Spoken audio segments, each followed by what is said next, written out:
Birmingham, Alabama, 10:22 a.m., September 15th, 1963. 4 young women are killed in an African American church due to racial discriminating crimes. This is In Depth.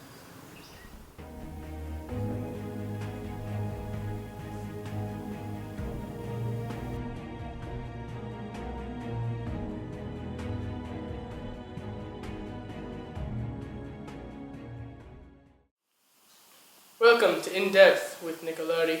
Here we have our 2 guests, Danielle Moore and Eddie D. Ramone. We will be interviewing them about the bombings that occurred in Montgomery in 1963. This fall, we have the 50th anniversary of the bombings coming up. Can you tell me a little bit about the events that occurred today? On September 15th, 1963, the Ku Klux Klan bombed the 16th Street Baptist Church in Birmingham, Alabama.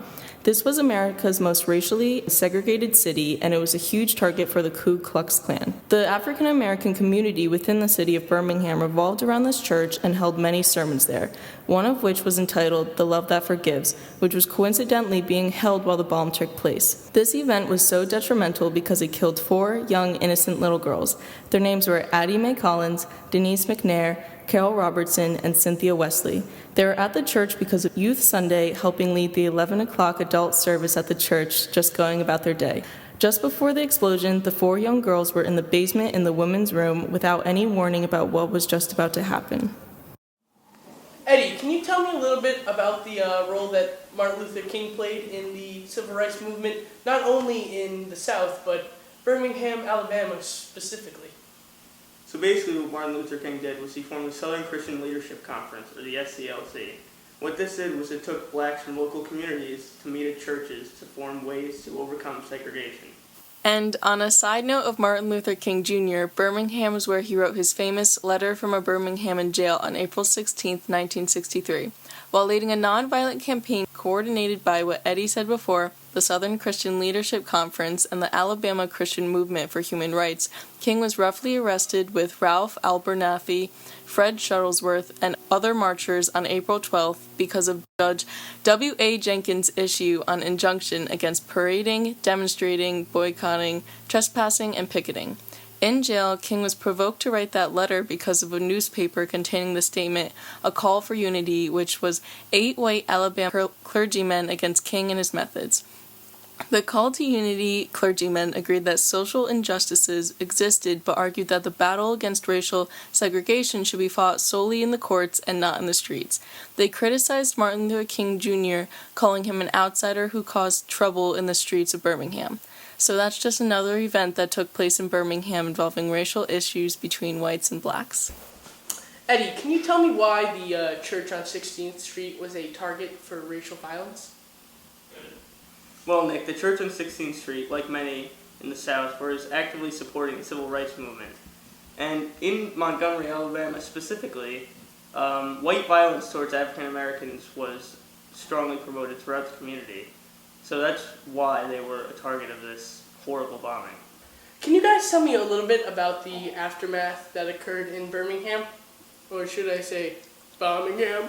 When this event occurred, Governor Wallace sent police and state troopers to break up the protests that happened as a result of the bombing and the killing of the 4 girls. And a lot of violence broke out across the city, and also a number of protesters were arrested, and 2 young African American men were killed before the National Guard was called in order to restore order. King later spoke before 8,000 people at the funeral for 3 of the girls, fueling the public outrage for now mourning across the country. Well, I would just like to add that the explosions increased anger and tension, which was already high in Alabama. A Milwaukee Sentinel editorial opened, "For the rest of the nation, the Birmingham church bombings should serve to goad the conscience." The bombing radically increased national participation towards the civil rights movement. More than 8,000 people attended the funeral, including 800 clergymen of both races. A Milwaukee Sentinel editorial opened, "For the rest of the nation, the Birmingham church bombing should serve to goad the conscience. The deaths, in a sense, are on the hands of each of us." Birmingham's mayor, Albert Boutwell, wept and said, "It is sickening that a few individuals could commit such atrocity." The deaths of the children ultimately gave birth to a tide of grief and anger, a surge of emotional momentum that helped ensure the passage of the 1964 Civil Rights Act. All right, Danielle. You know what? Enough beating around the bush. Tell me who did it. Tell me who it was. Nick, please calm down. Danielle.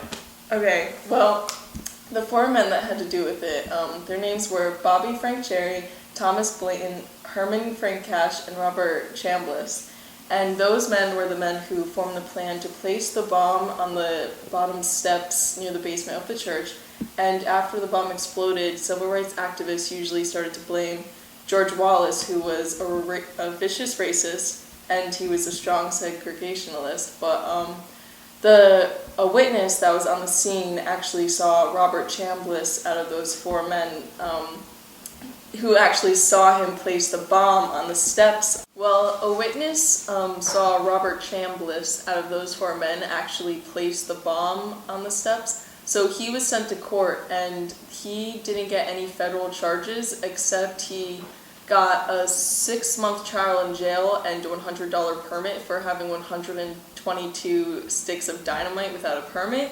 And so it wasn't until Alabama Attorney General William Baxley requested that the FBI documents that were on the scene were brought up again to see what evidence. Can we stop? I'm sorry. What charges did these men receive? Just say, and he got sentenced to prison for what? And he got sentenced for a lifelong imprisonment.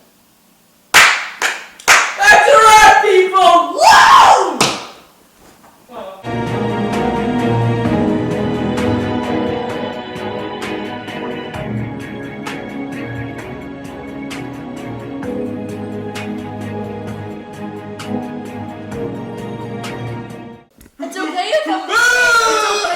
It's okay if I'm laughing, because you just did something funny. No, it's not funny. Yes, it is. You just yelled at me. It's funny. No, you're saying I'm going to laugh and then I'll get serious, okay? You have to be startled. You have to be. I'm not doing that. Okay, Nick just yelled and then Eddie said, and they calm down. Ready?